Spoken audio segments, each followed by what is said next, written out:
Are you ready for Puck's best baseball postgame show? Now, is this something where we have to be careful what we say? Do we have because we can't edit it out? Yeah, pretty much. Yeah, pretty much. I'm excited about it. Puck's. Yeah. What is it? What is it? Puck's best baseball. What is it? Puck's best baseball postgame show. Postgame show. Does that sound about right to you? Yeah, we just did Roots, and Roots is pretty good, but this is going to be the best postgame. So I'm excited. Do you think it's going to be the best one? I'm just going to take the good stuff that I did on the Roots Sports postgame and put it into your postgame. All the mistakes and stuff that I messed up on, I'm not going to bring it to yours.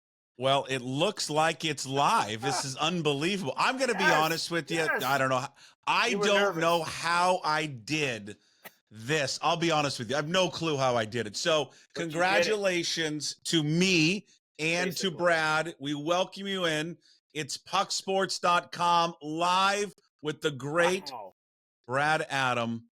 It's on YouTube. It's on X, as the kids call it. It's brought to you by John Howie Steak. Entertain your next clients, family, friends at John Howie Steak and experience the best dining experience in the city. Visit johnhowiesteak.com. You look great. How does my hat look? Can you see the sweat stains? I can see them. No. No. It's a little sweaty. It's a little sweaty.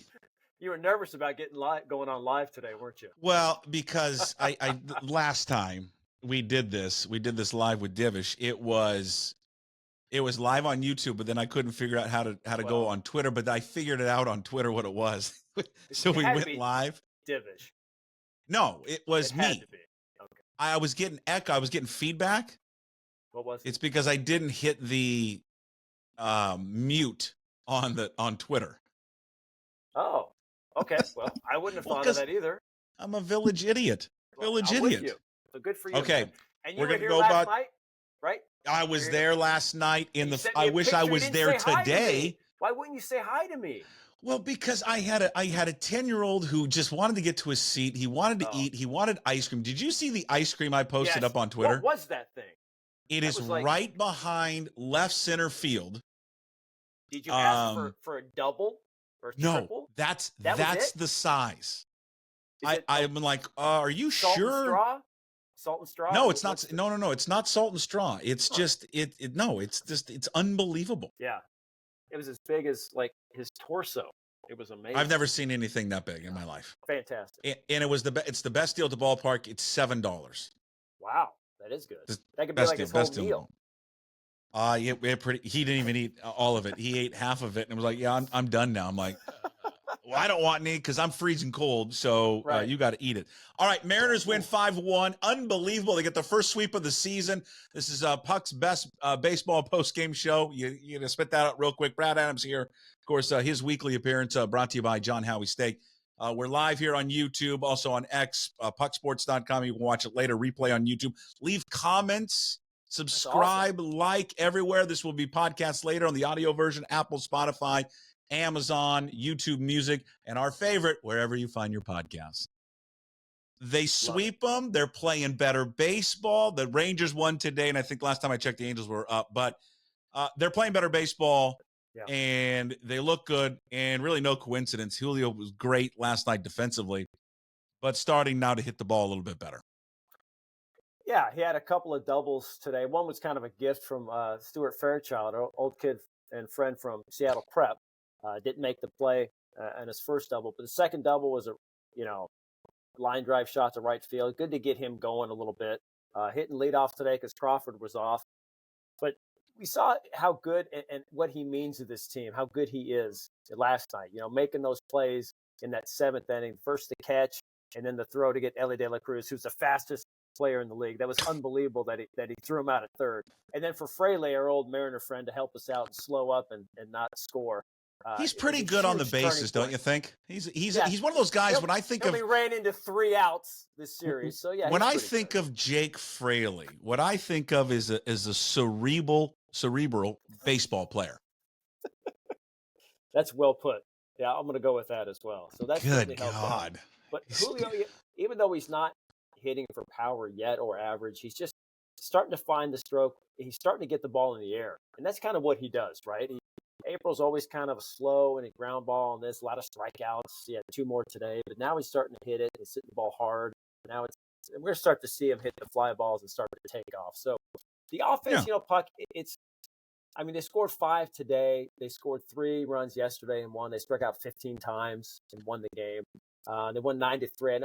It's going to be hit and miss. It's going to be scattery all season long. And that's going to be okay because, as we've talked about, the starting pitching is found a groove. They found a rhythm. 7 straight quality starts. And Bryce Miller today said on the postgame show that he didn't feel great. Like he wasn't feeling it the first couple of innings, and he just kind of figured some things out. Yeah, 1 hit through 6 innings. Just the solo home run by Ellie De La Cruz, who's just fantastic to watch. But what Miller's done, what Kirby did, what Gilbert has done in all 4 of his starts, you see how this team is built. You see how this team wins series and starting rotation. I mean, the Reds scored 5 runs this series, and they came in really hot. They've got a nice lineup, and they just couldn't do anything against the Mariners pitchers. All I can think about right now is the seagulls. Are they coming after you? No, I'm indoors. I know, but I can just hear them circling, and they are going to come down and attack you at any moment. You get so nervous out there because you're unprotected, Puck, and the roof is off, and so you're just praying, right?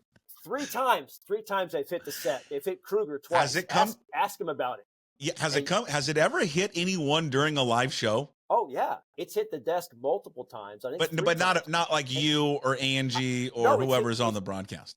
Absolutely, it's hit Kruger twice. I think when he's on the air, you see like this, boom. You feel it, Puck. You feel it on the shoulder, and I can see it on the desk, and I'm like, trying not to vomit. I'm like, Lord, that's terrible. And I feel back, so I'm like, God, I'm glad it was Kruger, not me. Glad it was you. I don't want to get crapped on. I don't want to get crapped on at all. Crap. No, I don't know. Miller was brilliant, and Miller, that's a segue from Seagull crap to Miller. Miller has just been fantastic. I mean, 6 innings, the hit, the 7 strikeouts, the 1.85 ERA. And you're right. I mean, in the beginning of the season, he's been the best pitcher, and it's just been unbelievable. Split finger, you guys talked about in the postgame. That was great. He's just been, and I love the way he pitches, and I love his attitude.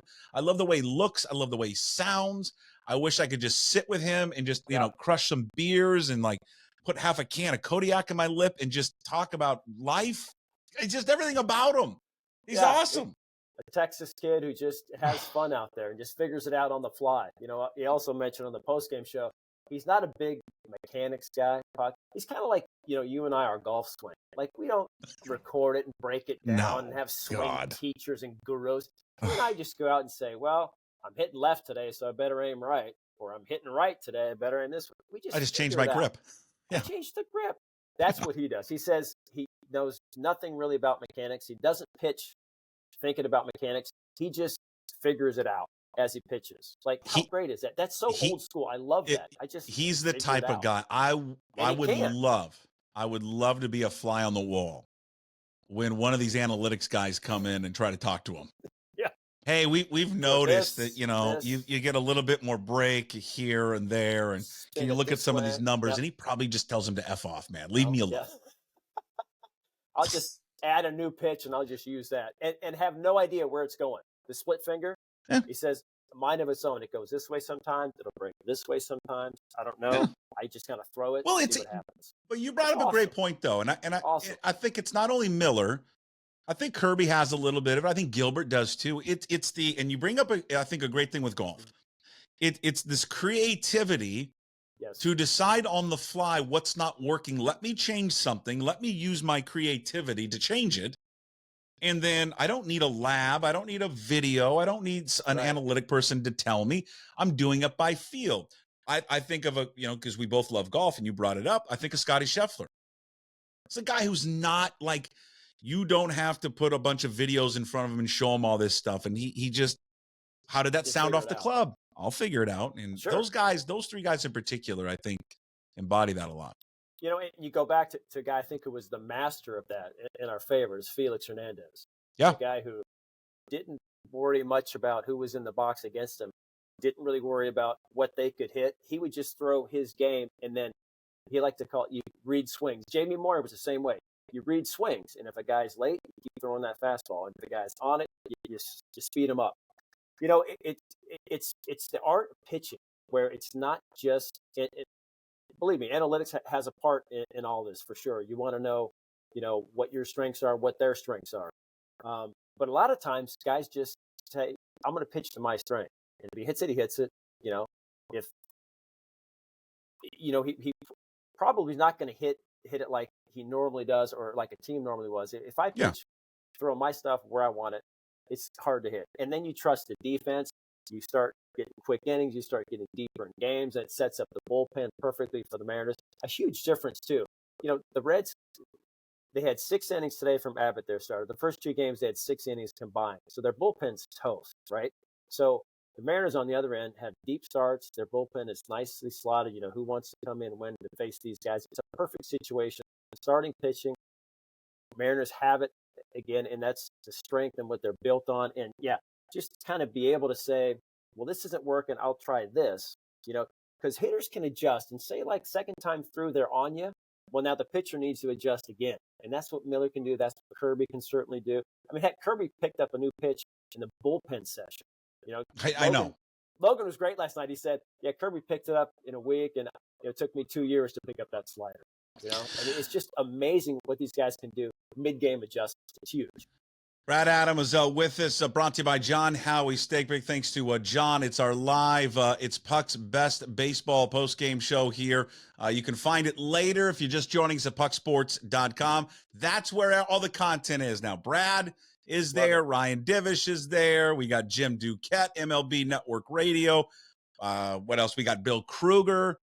John Canzano from johncanzano.com, Mike Garofalo, NFL Network. I'm promoting everything right now just because we have a live audience. Yeah. Hey, quick, tell me about Divish. Is he kind of like unleashed, able to interview with you again? How's his show's been? Well, today's episode, which again is podcasted up. You can go check it out, Apple, Spotify, Amazon, wherever you find it. He was laying in bed. Shirtless, I hope. Can you see anything? Not shirtless, but laying in bed. Looked like he just woke up. I think he was alone. Yeah, I think his girlfriend is still back in Montana, but alone in Ording. He's living in Ording for some reason.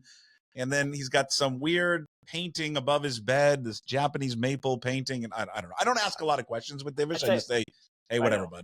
One of the most uncomfortable Zoom interviews I've ever done that reminds me of that. It was Mike Cameron, our good friend, Mike Cameron, in his bed. He was laying down. And I think he had his shirt off, and I was like, what are we doing here? No, can you just put it on, bud? Sit up somewhere or go to a different room? No, laying down. And he's like, Cam, he's like, what's up, baby? What's up, baby? And I'm like, I don't need you to sweet talk me, Cameron. Just tell me about the outfielders. Exactly. Yeah, I just want to know what's going on there. The Julio batting. Okay, he had 2 hits today. I know one of them, he struck out twice. One of them obviously was gifted to him. But do you think he likes it? Are you more comfortable hitting in that leadoff role?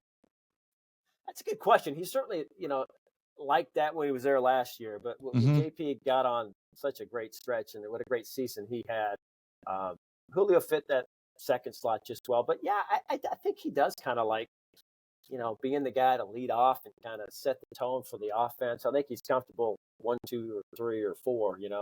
It'll be interesting to see kind of where they put him ultimately. That number 2 spot has been kind of the analytics darling. Your Mike Trouts and your guys just get that extra at bat as opposed to hit 3rd or 4th.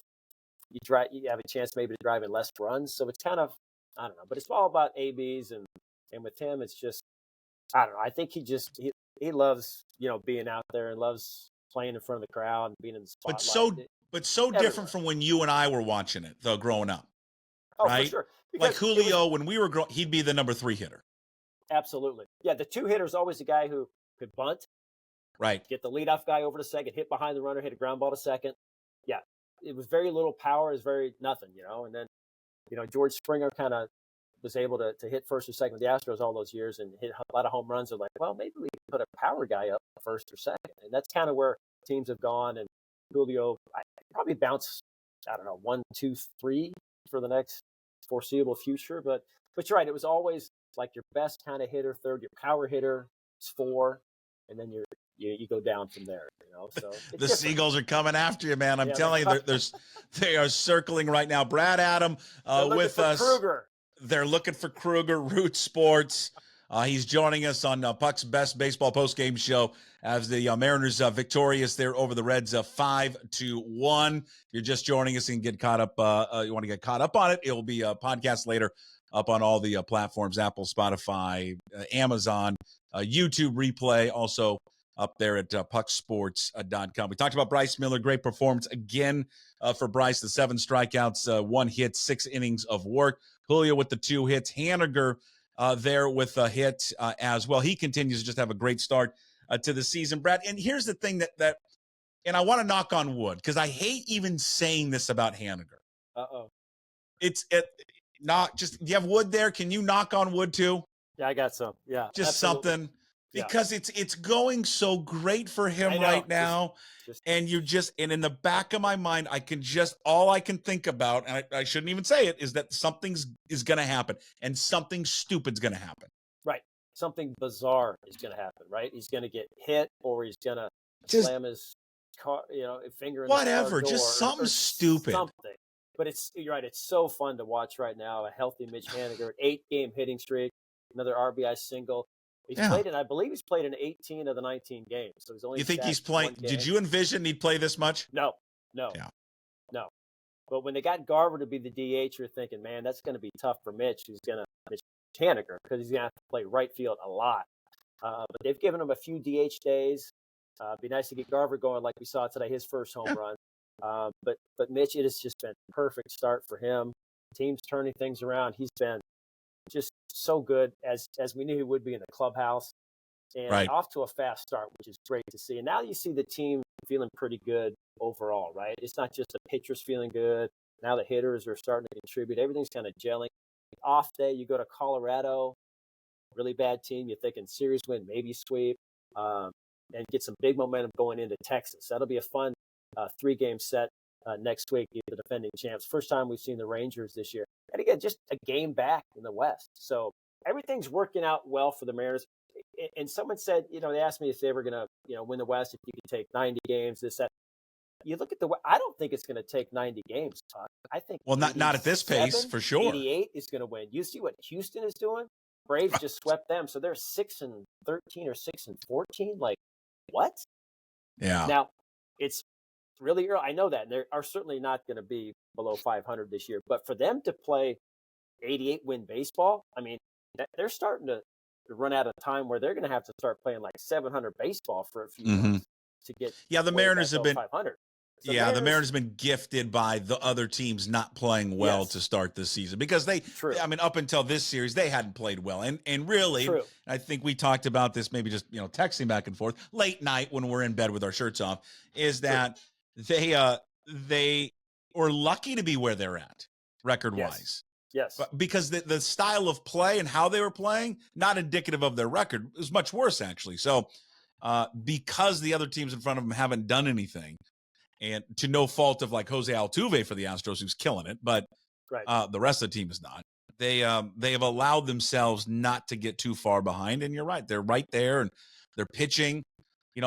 I was blown away last night by that stat that I was oblivious to for a second, was when Gilbert had walked late in the game, that they had gone 35 innings without a walk. Think about that. I mean, that's remarkable. It's like 4 games just about without a walk. Yeah. And they were terrific again tonight, where they only have one walk. Only the one walk with Miller. The bullpen was great. Thornton, Spire, and Voth, they all went, 3 innings? They struck out 5, 0 walks, 0 hits, nothing. Yeah. So the bullpen was great. It was just like, this was the exact game that they have wanted. Right. And the recipe that they'd like to every single game, right? Starting pitching good, bullpen's great, and then they enough offense, and you're fine. Exactly. And when you look at the teams, you're talking about the West, Houston's rotation has not pitched well, and their bullpen, who on paper is really good bullpen. We talked about the Astros adding Hader and Presley and Abreu. They've been terrible. Presley gave up 2 more runs today in the 8th inning. They have not been good at all. Texas's rotation is not very strong. Their bullpen is still iffy, right? Their offense is great, yeah. But what we've seen this last 7 games, even when the Mariners aren't scoring much, they can still win with the rotation of the bullpen. So the Mariners' rotation is set up so much better than Texas and Houston. Now, whether that plays out and they win the West, we'll see. But just like right now, and just kind of a winning formula, like you're not going to score 8 runs a game, even if you're Texas. Houston, great offense too. You're not going to score 8 runs a game. You got to be able to win close games, low scoring games. And that's how the Mariners are built. So they're built for the long haul, I think, better than those two teams. Now, we'll see when Texas gets their guys back in DeGrom and Scherzer and everything. And I know it's, 140 more games to go. But you just like kind of the way the Mariners are set up and how they're playing and how important pitching is in the bigs. And we've seen that this last, 7 games or so. And it sets up perfectly here for them, too. Like, to get it going offensively, too, for them, which they've shown life here in these last few games here with the Reds, right, is that you score 5, you get 3, yesterday you get 9 in the first game. But you mentioned it. They go to Colorado, thin air, hitter's ballpark. They should be able to be, for the next 3 days, I mean, they have the off day tomorrow, they should be slamming the ball all over that place Friday, Saturday, Sunday. Then they go to Texas, which is another great place to hit the ball. So, I mean, they've got a chance to, get kind of fat and happy on the road here in 2 parks in which you should have some offensive success coming off a series in which it finally looked like they were getting to what I think some thought that they potentially could do here when they acquired all these guys in the offseason.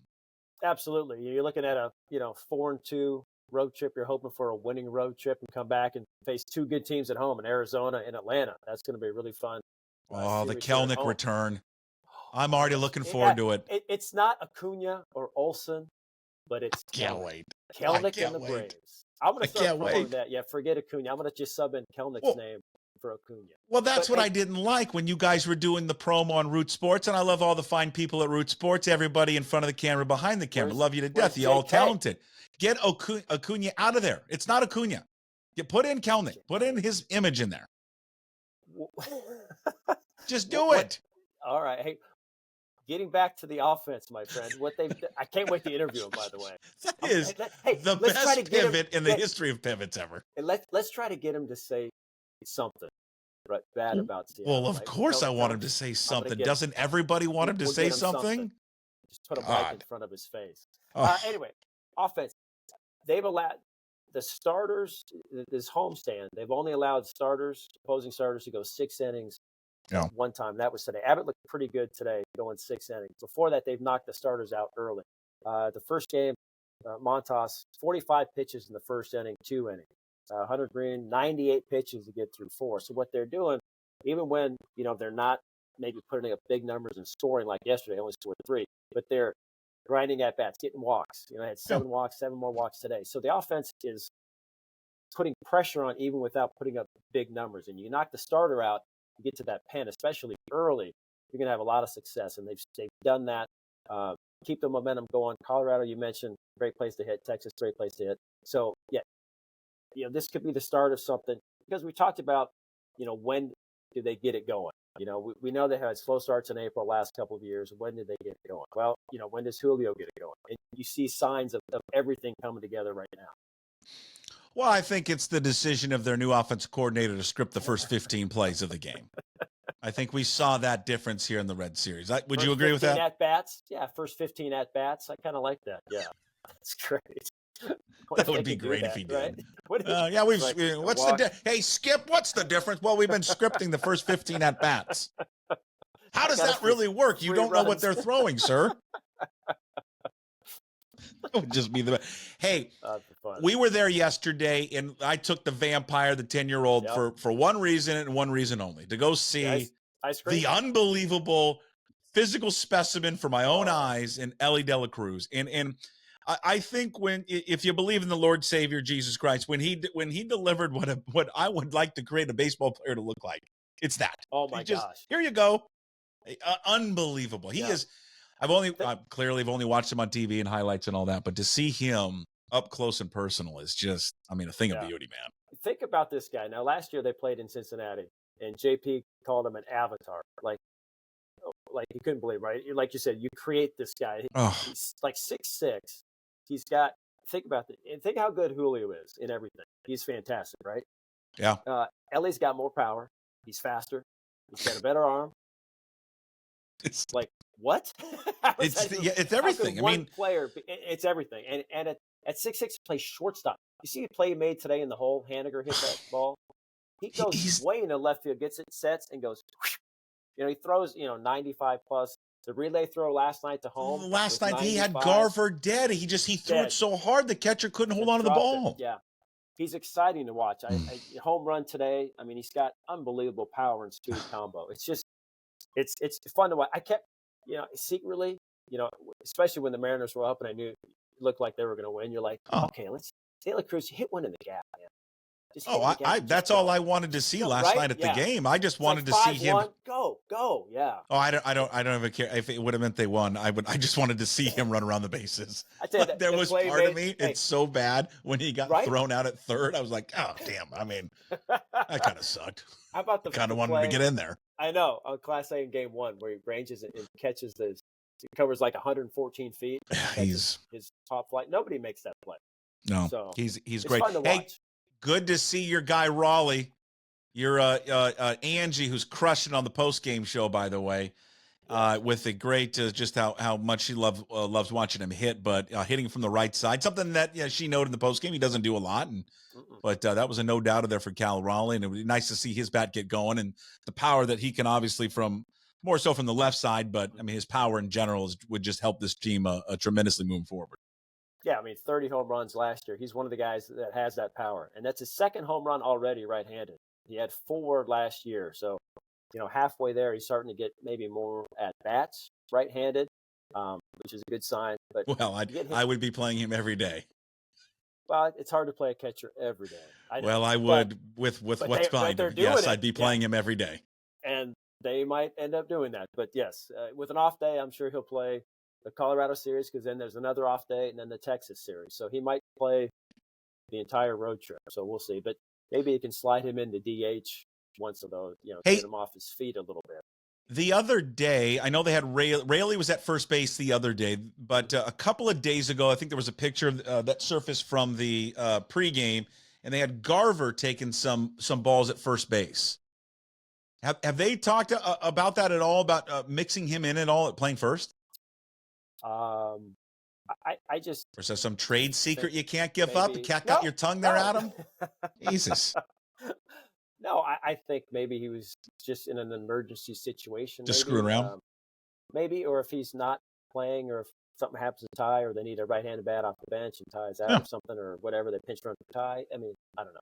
But I would think that, I mean, I know they don't want him to catch, but if they were going to put Garver in a position, I don't know, maybe it would be catch or. Hey, listen, I'm not going to lie. I brought this up with Divich the other day. I think, I mean, I get what they don't want to do it. He wants to primarily be a DH, and no doubt, because his strength and his purpose on the team is to hit. But they have a real issue at backup catcher right now. It's a real issue. And again, this doesn't factor into today's game and all that. But I think moving forward, whether they make a move eventually to replace that, which I think they should at some point, I don't know. I mean, I don't think it would hurt them every now and again to throw him in there. And because obviously, I mean, I'm being, smart ass about running Raleigh out there all the time. But when they do have to give him a break, to maybe let him catch one game or so just to avoid Savala. But, I understand that his purpose is to hit and they don't want to screw that up.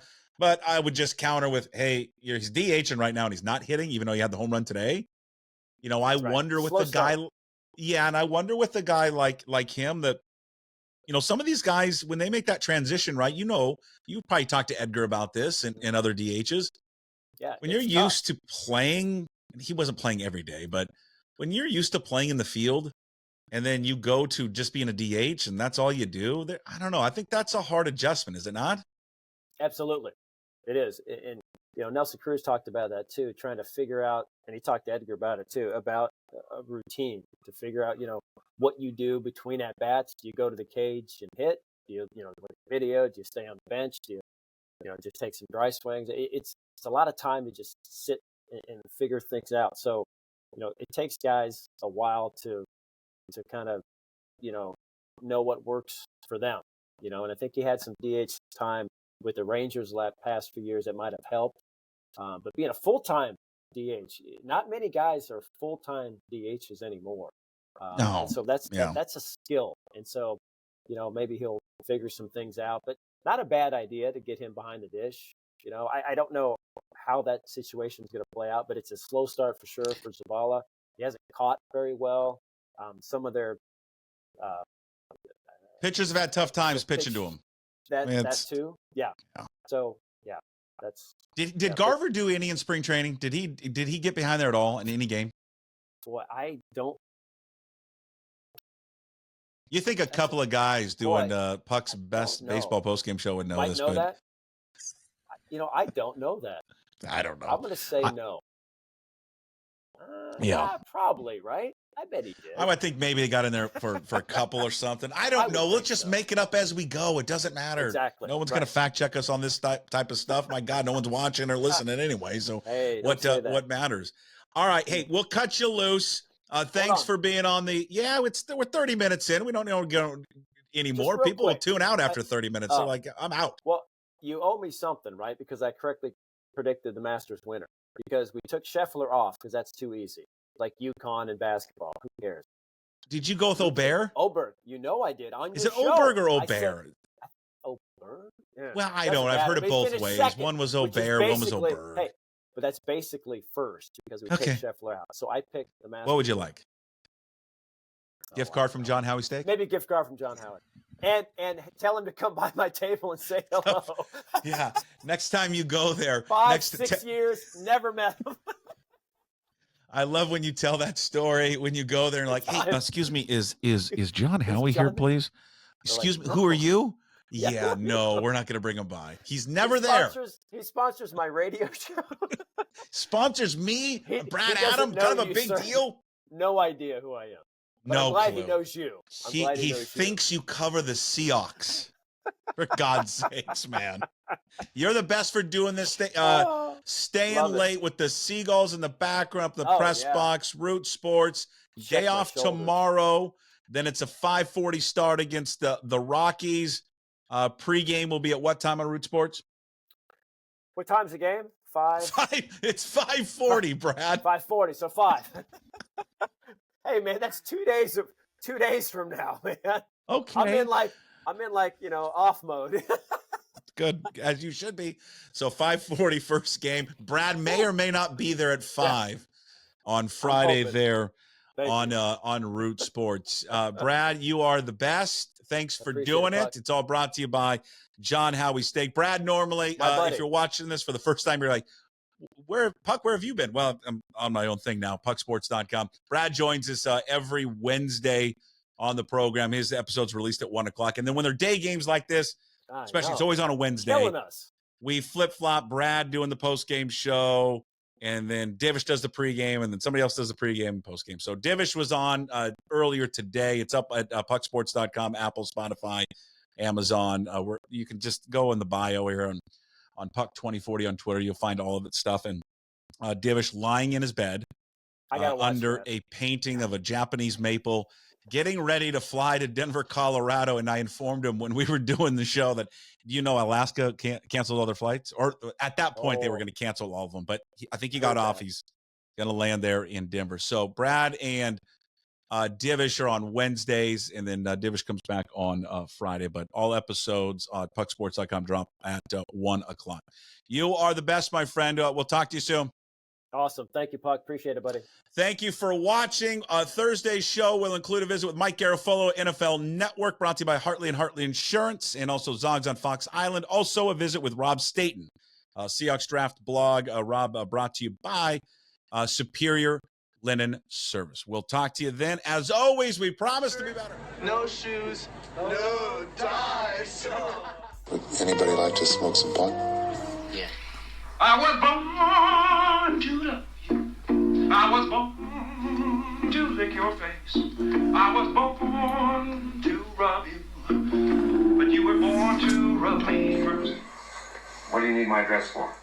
We'd like to send out a mailer. Mother of mercy, I don't speak Japanese!